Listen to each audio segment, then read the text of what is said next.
Hey guys, welcome back to Vertical Momentum. I'm your host, Richard Kaufman, also known as the Comeback Coach. Guys, this is such a treat for me. They said never meet your heroes. That's bullshit. This band next to me is my hero. Without him, I wouldn't be bothering you for the last 5 years. And guys, if you listen to this episode all the way to the end, Donnie's going to offer you 3 things that you can do to crush it in Q1 2024 starting today. So welcome to the show, Donnie. Without you, there is no Vertical Momentum. There is no Comeback Coach. There's none of this without you having me on your first show ever. So it's my honor to be able to have you come on my show. Brother, I got to tell you, man, it's actually my honor to be sitting here. As I told you in kind of the pregame, man, I'm so damn proud of you.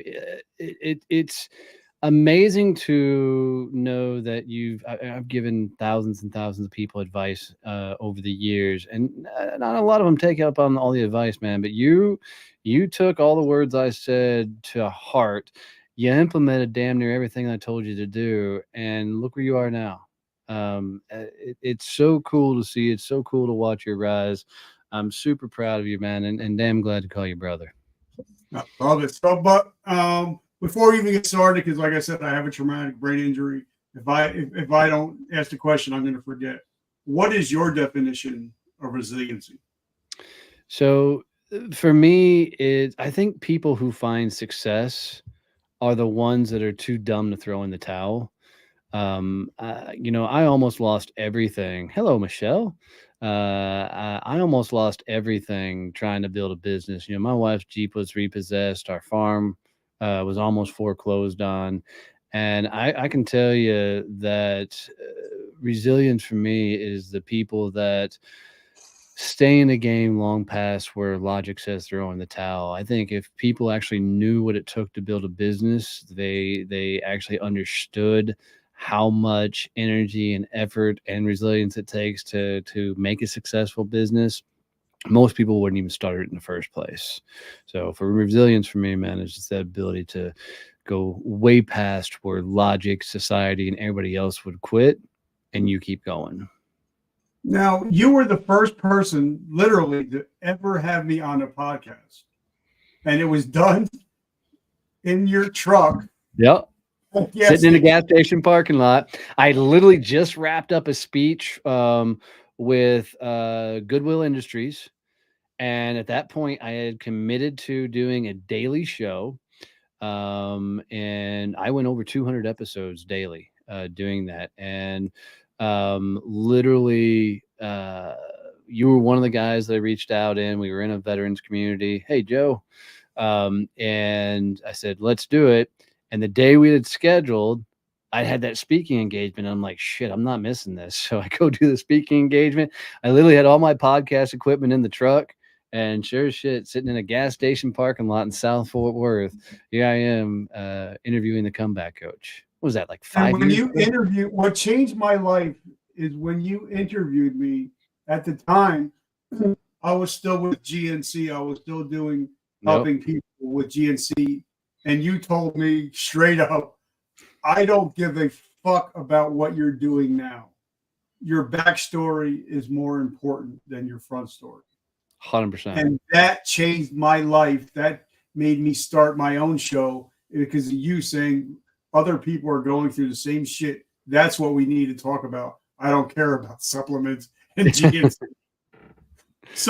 But before we get started, give us a quick down and dirty about who Donnie is. Where'd you come from? Where'd you grow up? A little bit about your military service, and how did you become the badass that you are today? So I appreciate that. Blue collar kid, grew up, dad was a truck driver. Mom worked in Lead Blue Jeans factory on a sewing machine. Dad ended up retiring from Xerox as a technician. Mom retired as a receptionist for an eye doctor. And, as a blue collar kid, we were raised in a way that you work, you go get a job and, retire. So right after high school, I did 4 years in the Marine Corps, then got out as quick as I got in because I realized that military life was just not going to be for me. Love my brothers and sisters that are in, and got out, but I just wasn't my world. But I got out and I spent the next almost 20 years as a sales guy. So I sold everything from HVAC to franchises to commercial printing. I was a 2-year stint of bartending in there.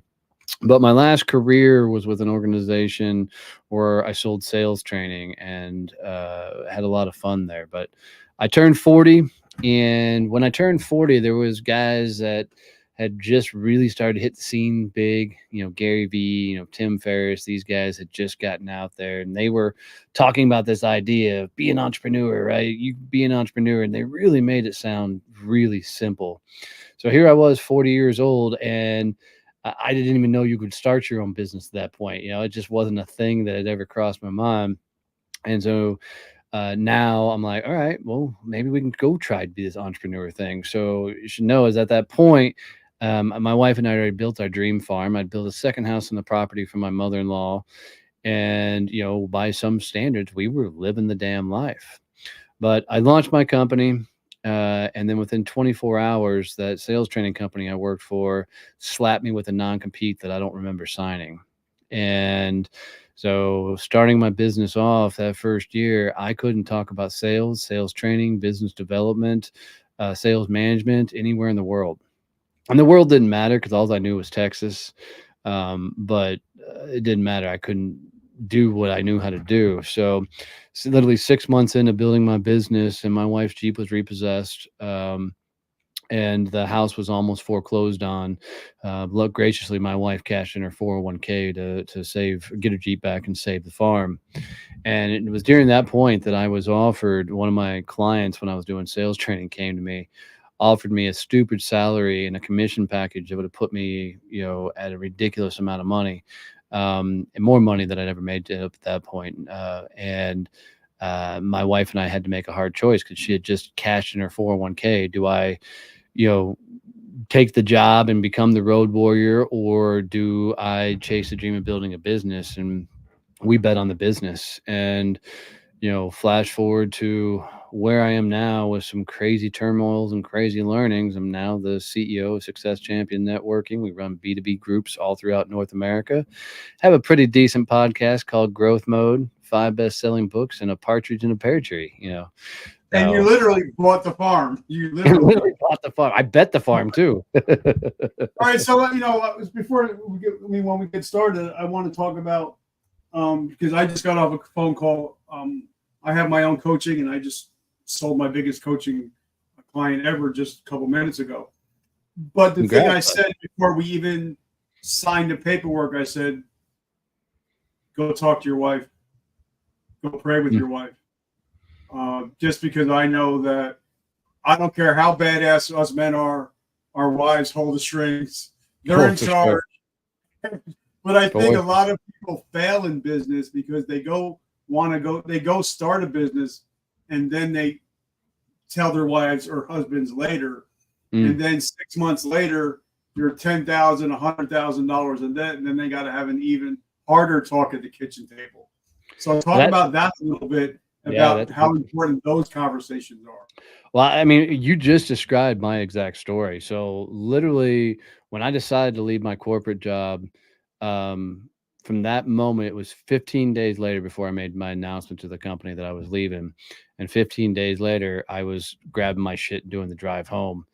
And it was a 45-minute drive home. And I remember shaking most of the way because I hadn't told my wife yet that I had done this. And I wasn't scared that she would freak out that we're doing this. I was scared that she was going to say, you got this, you can handle this. This was the right move. At that point, man, I just didn't really believe in myself. I just knew working for other people wasn't going to be my answer. And I didn't think I could make a business go. So when I remember getting home, and she got off work and met me at the door, and I told her, and her eyes welled up big time, and it was more shock than anything. And then she looked at me and she goes, "Don't lose the farm," was the word she said to me. And then, to your point, 6 months later, literally hundreds of thousands of dollars in debt. I'd already cashed in my freaking 401k trying to build this business. And luckily she, cashed in hers. But at that moment, man, we had no fallback plan. We had nothing. It was either make it work or don't. But I can tell you right now, without a shadow of a doubt, that if you're not straight up with your spouse, it's going to cost you everything. My wife is my Jiminy Cricket. She has a lot bigger moral compass than I do. She's very black and white and very much a rule follower. I'm a little bit more on the rebel side and a little bit more on the careless side. So, any life decisions I run by her, any big business decisions I bounce off her, and she's not a part of my business, but she's one of the main reasons my business is where it is, because if you're trying to do it all on your own, you're just going to lose. And if you got a spouse, that business is going to take up so much of your damn time. You got to bring them into the world to let them know what's going on, or you're gonna absolutely lose them, because they will not understand, especially if they're not an entrepreneur. I love it. My wife is my everything. She's my heart. She's my soul. And she's also the CEO. She's the real CEO. So, but let me ask you a question, because, a lot of guys and girls get out of the military and then they start a T-shirt. They want to start a T-shirt. T-shirts, hats, coffee, liquor. Unfortunately, I started 3 out of the 4 and succeeded. But a lot of them get out and have no idea where to start. But you get slapped with an NDA, or no, do not compete. So how do you pay? How do you pay the bills if you can't even do what you were taught to do? What did you do to make money, to bring money in? For sure. And I would tell those guys, get down to military. I don't give a shit if it's a T-shirts company. Go ahead and start them. They're going to fail. Usually they're going to fuck up, right? Just do the next one, do the next one, do the next one, do the next one until you figure it out. Most times we have to go get punched in the face a lot to finally figure out what the hell the business is actually going to be. So for me, it was pretty funny because I couldn't do sales training. I just said yes to anything. So my first year in business, man, there was a marketing firm, there was a magazine, there was a graphics company, there was a video editing company, there was a half-ass coaching business. I mean, it was a little bit of everything all over the place. But it wasn't till after my wife cashed in her 401k that a buddy of mine threw me a bone, and he had an event that he was putting on, a couple hundred people in the room. And he said, "Hey, Donnie, come talk on my stage." And I was still under the non-compete. And I said, "Hey, dude, I can't talk about sales." And he says, "Well, just come share your story. That will get you around your non-compete." So I said, "All right." So I remember looking at my wife and I said, "Babe, I'm going to go do this speech. And this is going to be my make or break it. Either something comes from this speech or I'm going to go back and get a job." And if you ask her, she'd tell you that she never said that, but she 100% did. She said, what she actually said was, "You'll never go back to corporate America." But so I went, did the speech, and I've seen singers, like when they sing their soul out and they like drop to their knees out of pure exhaustion from singing a song. And when I came off that stage, that's what I felt like. I literally felt like I'd left it all there. And this was when I'd done a lot of training at this point from the sales training stuff, but I hadn't done a lot of keynoting. And so I didn't know that when you get off stage, you're supposed to go like out in the crowd and mix and mingle. I was freaking exhausted. So I got off the stage and just went in the back and sat in a freaking folding chair. And luckily a guy came back through the curtains and everything. And he said, "Man, I love your story. I love your energy. Would you come tell your story on my podcast?"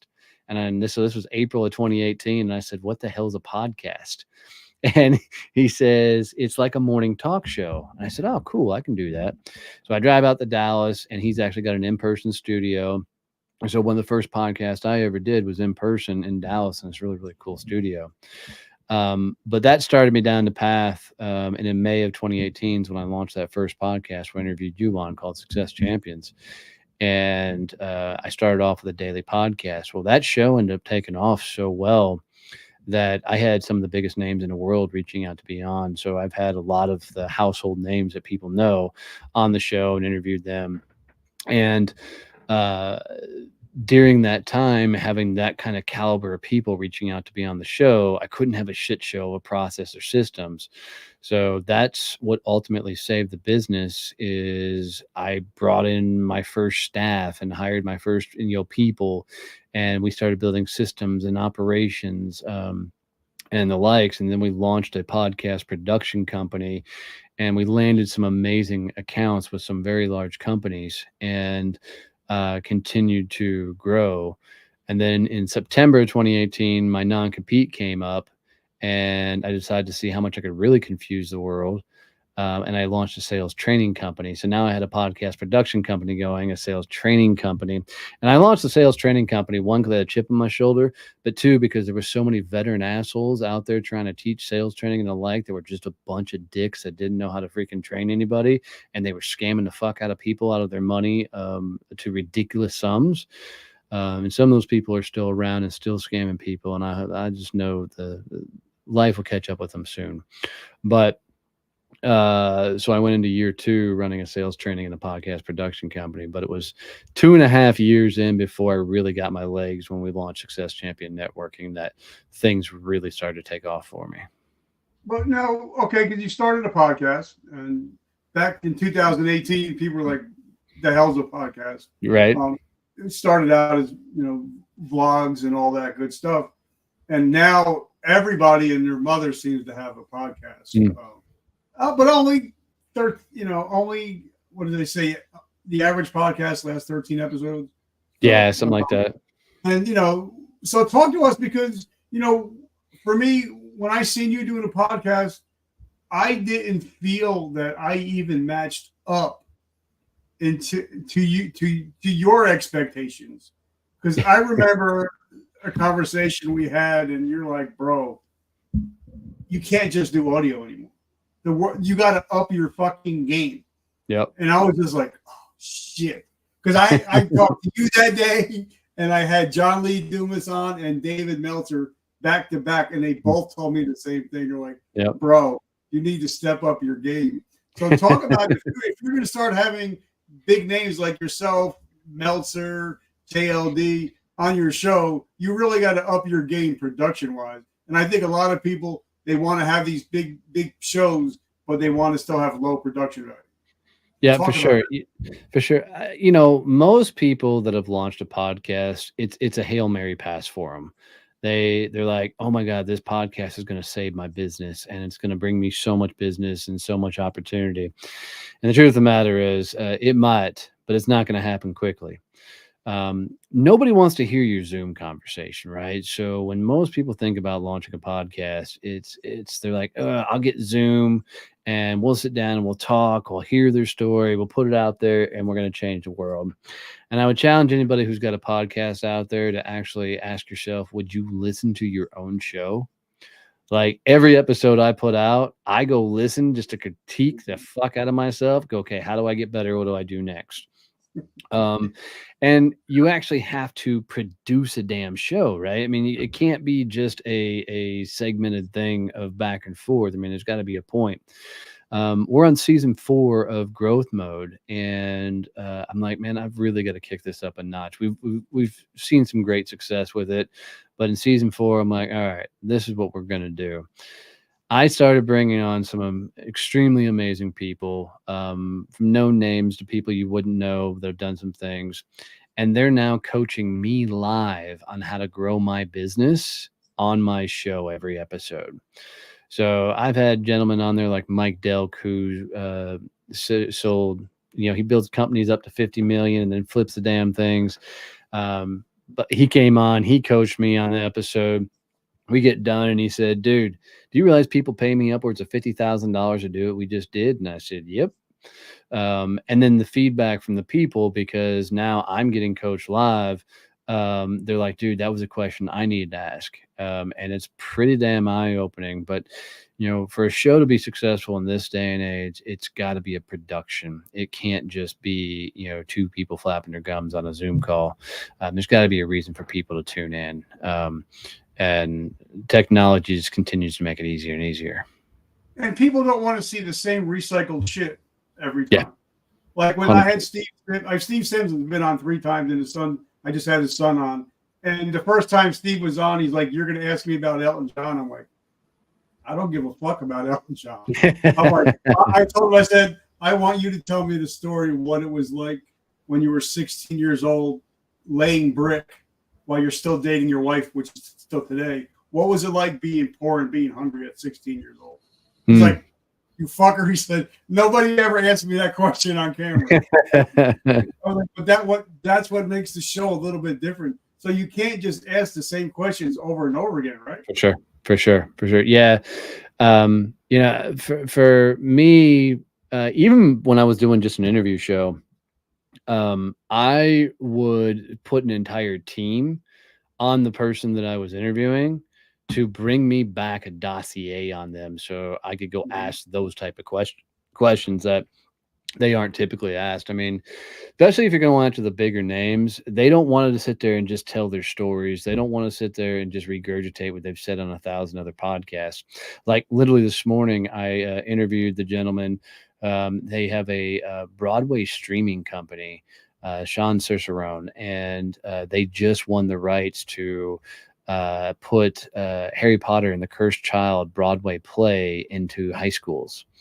And Wow. so, going into that, I told him even the same thing. I'm like, "Sean, you're coming on here." I said, "We're not going to talk about the Broadway stuff all that much." I said, "I'm going to geek out on Harry Potter because I love Harry Potter, but you're going to coach me on how to build my business and how I can correlate a lot of the Broadway stuff to my business." And man, that was one of the most dynamic conversations I've had in a while, because he really put it to me in a couple of areas. And when you can hit people from a completely different angle than they're expecting, it changes the whole dynamic. Because as soon as we started the show, I could tell Sean didn't really want to be there, right? Because he'd probably done it. He's doing, since they won this Cursed Child contract, they're doing a ton of podcast interviews, and most of the podcast hosts are just asking these generic ass questions that nobody gives a damn about. And so as soon as I hit him out the gate, man, he kind of leaned up back in his chair and he's like, "All right, let's go." So it was a lot of fun to watch him really lean into it. So, and if you're going to have a successful show, I think people have to get emotionally involved. Agreed. Like I just finished wrapping up with the producer of the movie The Sound of Freedom, and when he talked about what it was like when a mother just sold her 2 children, and the mother said, "Make sure you don't bring them back alive because I don't want to be arrested for it." And I just started crying like a baby. But that was a real moment. And I think people, when they either on a stage or on a podcast, you might not remember what I say, but you'll always remember how I made you feel. 100%. And I think whether it's on the stage, on a podcast, is you have to get people emotionally involved. And I think even in sales, if you're not emotionally involved, 99% of the time you're not going to take out your wallet, right? Agreed. It's funny is, we do the BADAZZ Business Summit every year. We're going on year 5 coming up. And this year, the smart asses that worked with me, they put a sheet of paper up on the back wall to mark the number of times that I teared up on stage. Because look, I mean, building a business is literally the hardest thing I've ever done in my life. And the reason I talk about all the shit show I've been through, the reason I share all my fuck ups and the GP and repossessed and all that stuff, is I want people to always understand that I've been through it. I understand where the hell they're going through. I'm not a coach. I'm not a consultant, not my role. But I want to help as many people as possible get to freedom through building a business, because I think building a business is the greatest way to meet the dude in the mirror. And I use dude universally. Don't come at me. And freaking when running a business, you're going to run out of excuses at some point. You're likely going to hit rock bottom because it's fucking hard to build a business. And so when I get up on stages in particular and share my journey, my story, you're going to see the raw side of it. And it's because I just get so passionate about it. We just did a summit in Boston. We're in the Boston area, and it was so cool afterwards. The number of people that came up to me after I did the final keynote, and said, you don't look like a guy that's ever going to tear up. You look like your typical fucking, you know, bro marketer type of guy that's going to be over the top. They're like, we've never seen anybody pour that much passion out on a stage, which was really cool about that particular event. Is I'd taken my wife with me. And it's the first time I ever told the story with her in the room about the Jeep being repossessed and almost losing. That was tough. That was really hard to get through because, she lived it right alongside me, at that moment. But when you can get that real with people, I agree with you. They lean in with you and they're going to absolutely remember that moment. And I just interviewed a gentleman yesterday. His name was Chase Harmer, and I was blown away. He's 44 years old, sold his company for $500 million, walked away, and now he's starting an app called the Wishing app. It's like a Make-A-Wish family foundation, but on an app. But it was amazing to me that having this platform, I can't be able to sit with Donnie for an hour or Greg Reed or Robert Kiyosaki, but they'll come on my show and give me all the secrets just because we have a platform. And 100%. I think that's the greatest thing about having a platform like this is I can't afford to be with, like I said, Robert Kiyosaki or Sharon Lechter, but I can have them on my show and ask them whatever I want.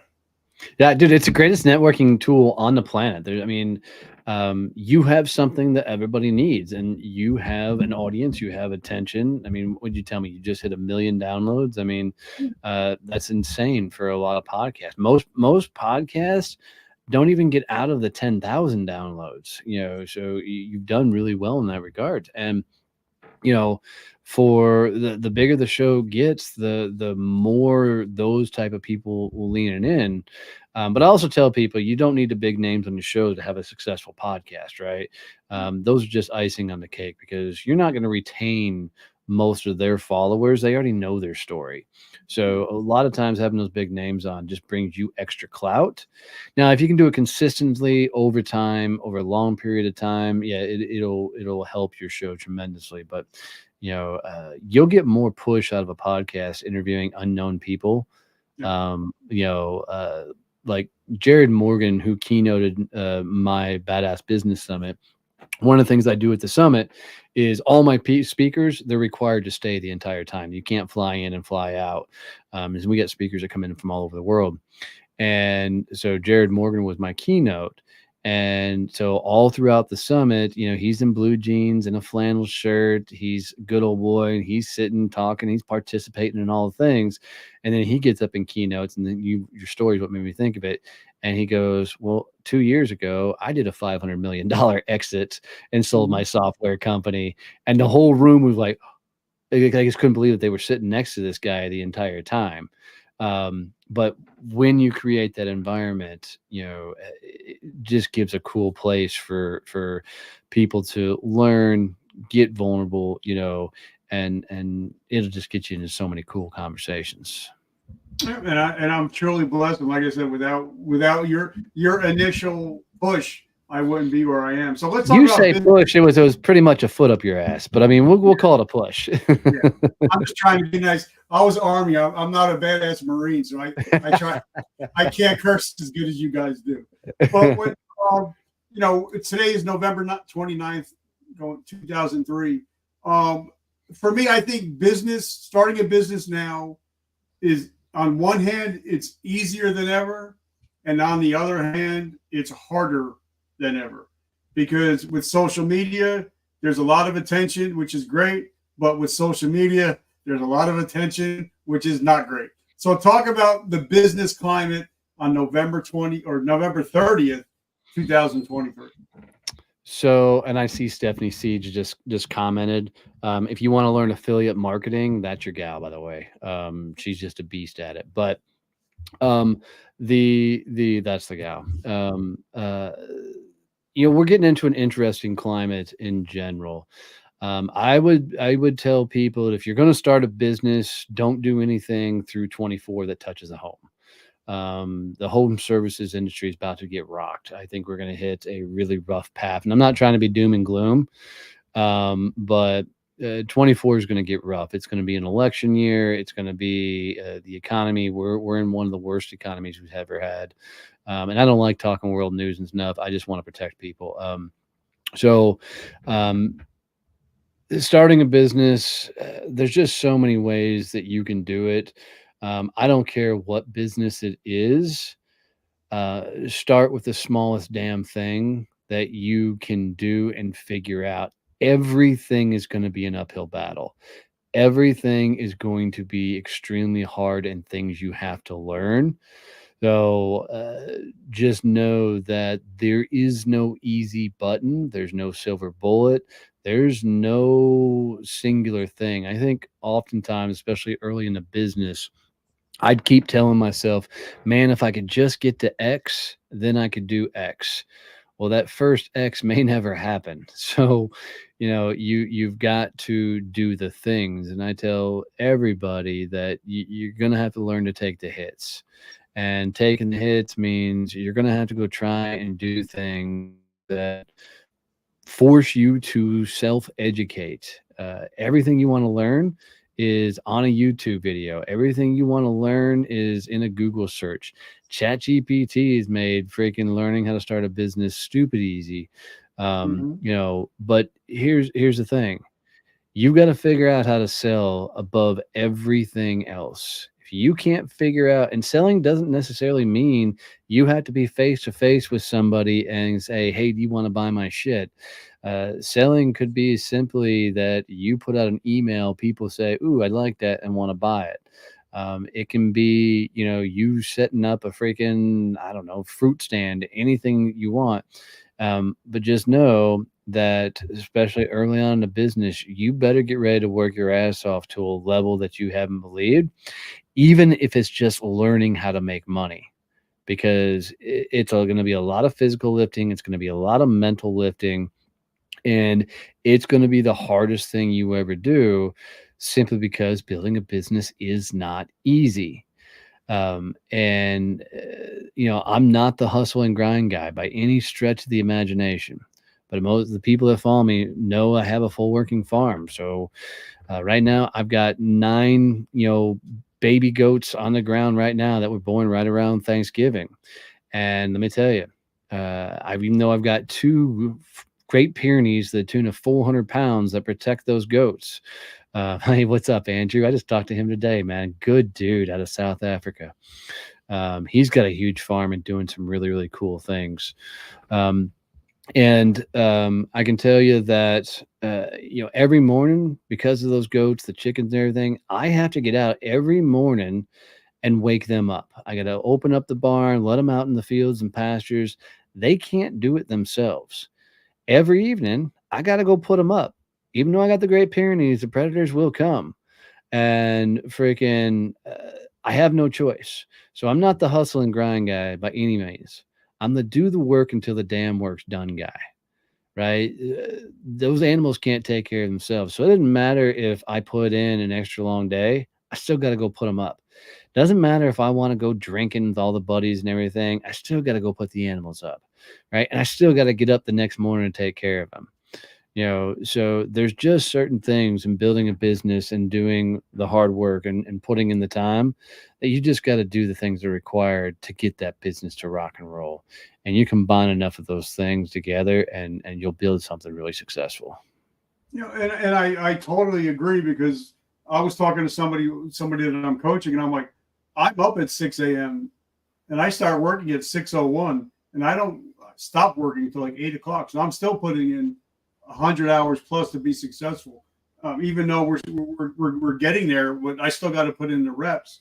But now something I wrote down because I wanted to touch on, a lot of people, because it is about resilience. A lot of people, when COVID happened, or they either lost their companies or their companies got shut down.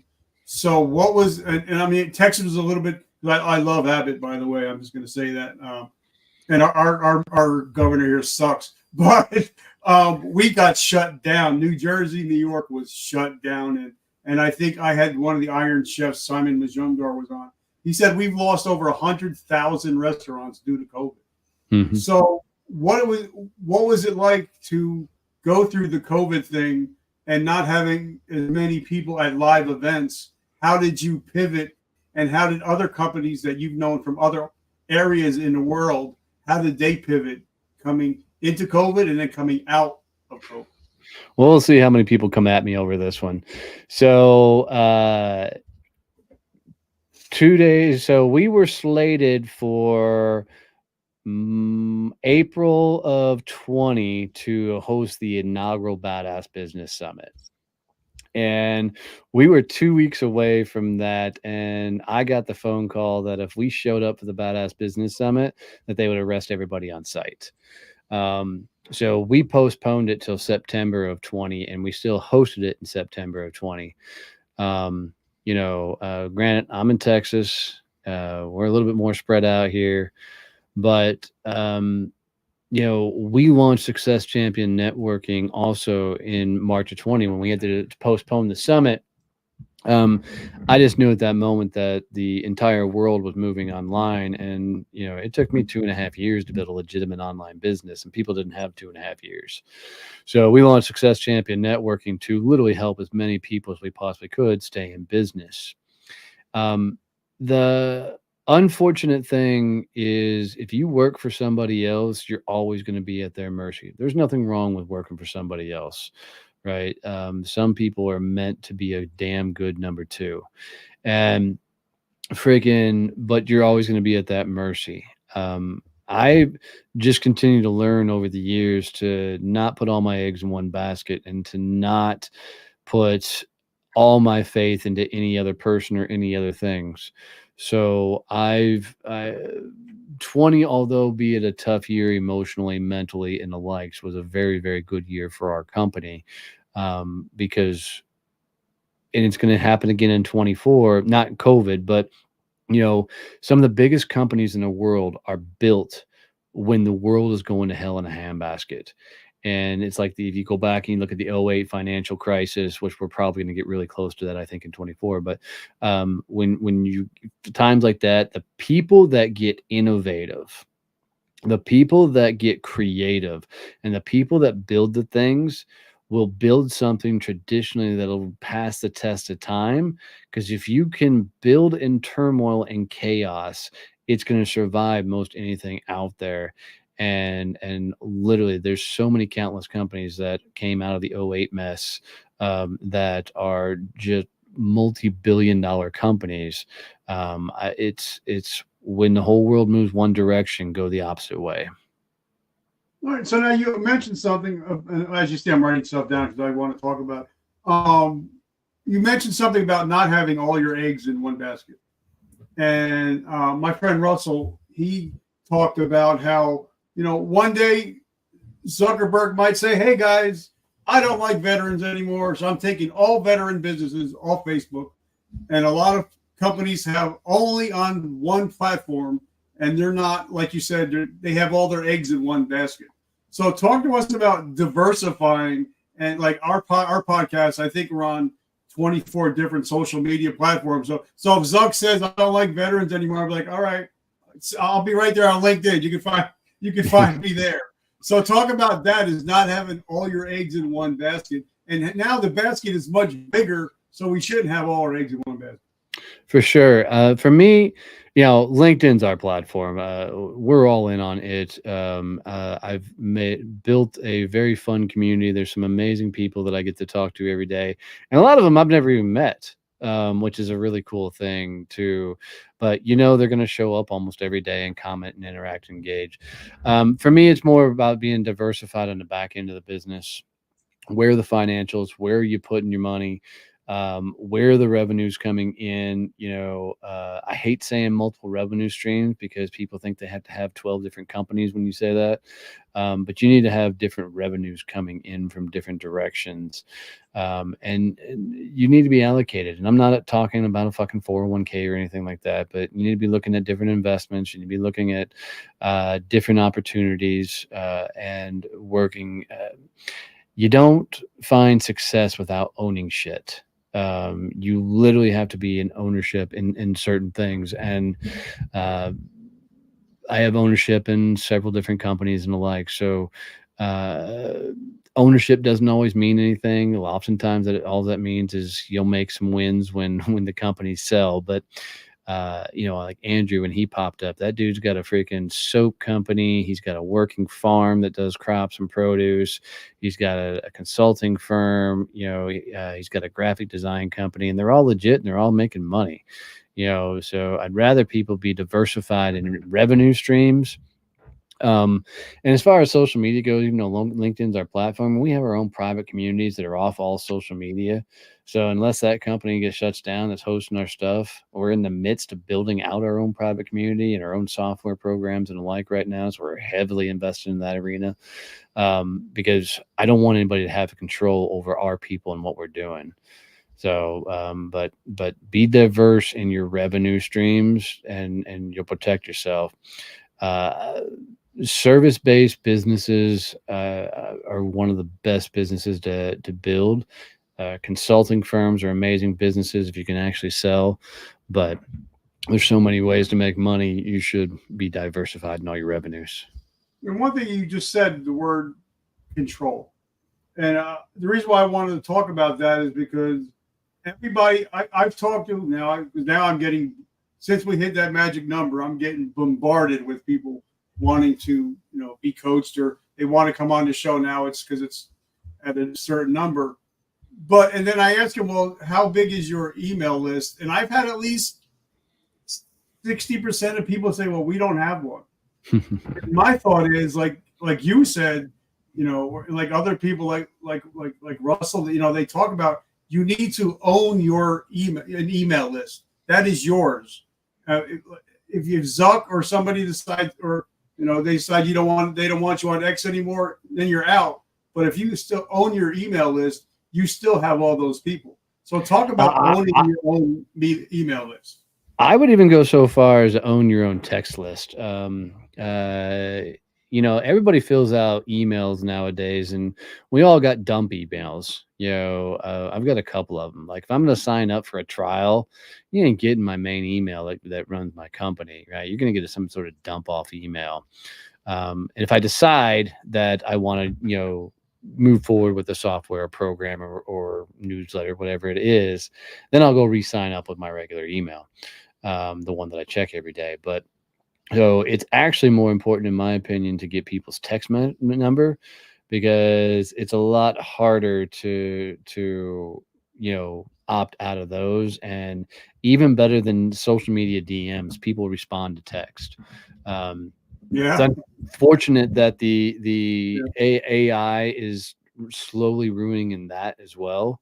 So now everybody's learning to put stop on the text messages to shut down the text messaging, which is a healthy practice, but just means some new technology is about to emerge, a new way for people communicating. But having your own Rolodex of contacts.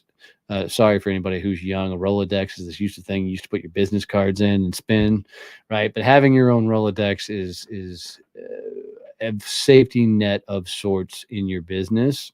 But most people that tell you that you need to have these massive email lists are selling some sort of technology that surrounds emails. So they're coming at it from a little bit of a biased standpoint.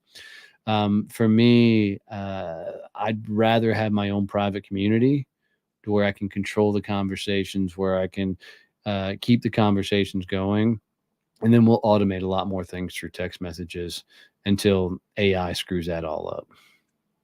I love it. So, but one thing, like I said, we've been friends. It's got to be 7 or 8 years now. Yeah. But if I didn't know you, I wouldn't have been able to meet Laura DeFranco. I wouldn't be able to have friends like that. So talk about building relationships on and offline. So I'll just do it with Laura DeFranco. So I met Laura. Gosh, I don't remember how we got originally introduced, but I brought her on the podcast, and we instantly hit it off. And because of that, there she is. Look at that.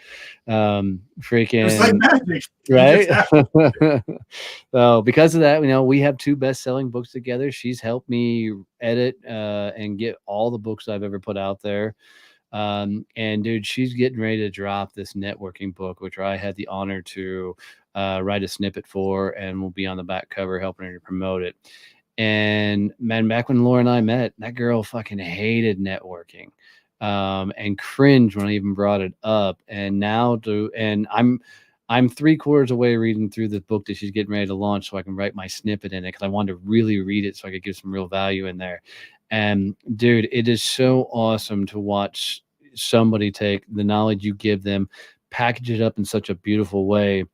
And when this book hits the market, it's gonna just impact so many lives. I've created so many friends, a lot of people that I've never met in person. Like Richard, you and I have never met in person, dude, and we've known each other for a number of years. And without a doubt, when the first thing we'd do is freaking embrace like brothers if we did see each other, right? Yep.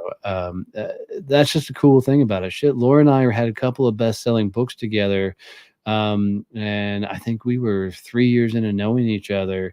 And the first time I saw her was at my BADAZZ Business Summit, the second year we did that. And that was the first time her and I had met face to face. And we had two best-selling books together at that point. So it's just a cool environment to go meet some just amazing people that are doing some really cool things.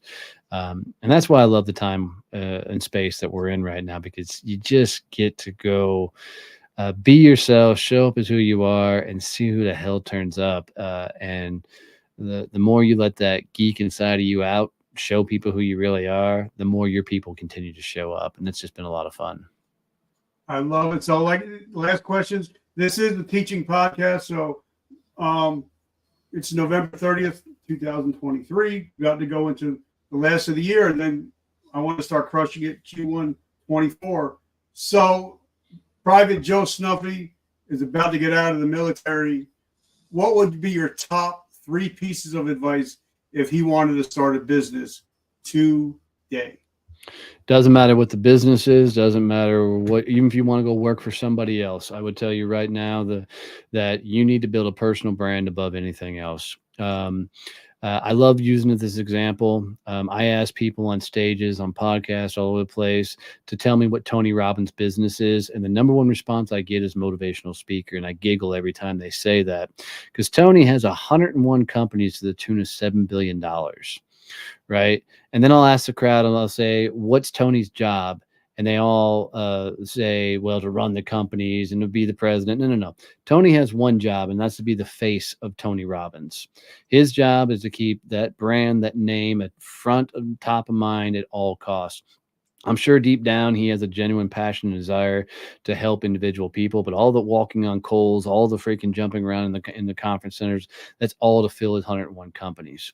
I don't care if you want to start a business, you want to go work for somebody else. The greatest thing you can do in this day and age is to build a personal brand. I'm not a guy that can teach you how to build a personal brand. That's not my business, but I will tell you there's 3 things you can do to build a personal brand.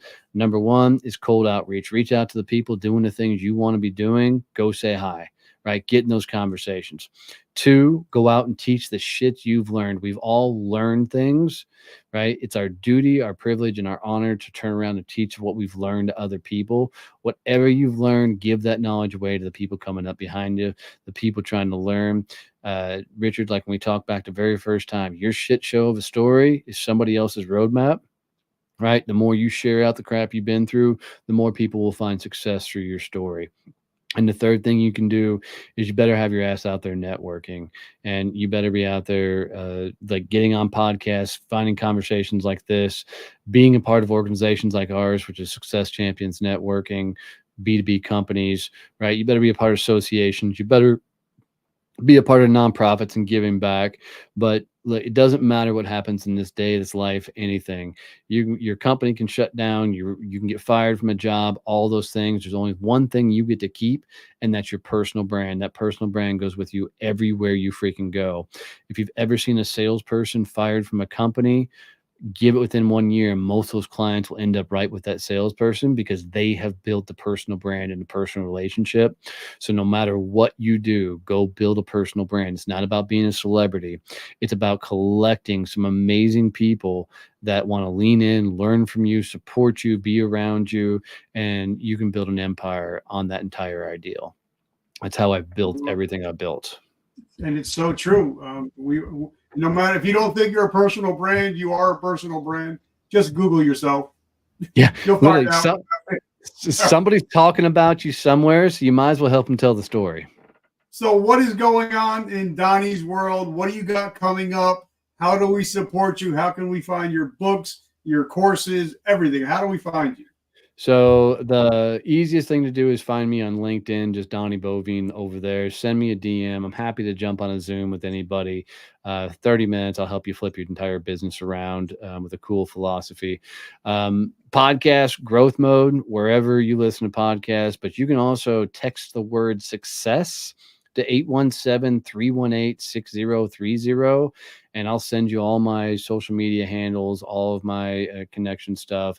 You'll get a link to our summits. You'll get a link to the podcast. So just text the word success to 817-318-6030.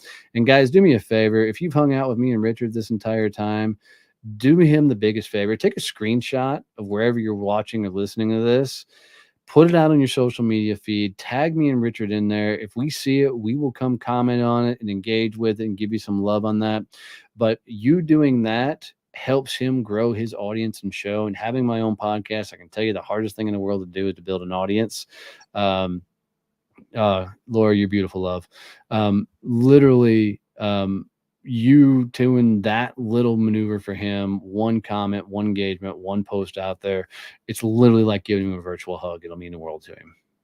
And I love that. And if you guys do that, send me your email. I'm going to send you a gift from me right to your email. My book, my best-selling book is going to, I'll send it right to you at no charge, just to say thank you for being a part of our family. Donnie, brother, I'm so grateful for you, and I'm so humbled to be able to call you friend after all these years. Brother, I'll stick with it. I'm so proud of you, man. I loved how far you've come. I'm excited to see how far you go. Truly my honor to come hang out with you, brother. Thanks for having me. And thank you for that gentleman that you introduced me to today. I will have him on my show next month. I already promised him I'll have him on my show. So thank you so much. You're welcome, man. All right, guys, I love you. Have an amazing day. And remember, vertical momentum, the only way to go is up. If you guys want to pick up the T-shirts, the hat, the coffee, it's all at verticalmomentumpodcast.com. We just launched our coaching business today. So if you want to be coached by me to teach you what I know that I learned from Donnie, go to verticalmomentumpodcast.com. Donnie, I love you, brother. Have an amazing week. Keep kicking ass, and I love the baby goats. I got the goats. So love it. Brian, I said hi. I will, brother. Appreciate you, man. Be good.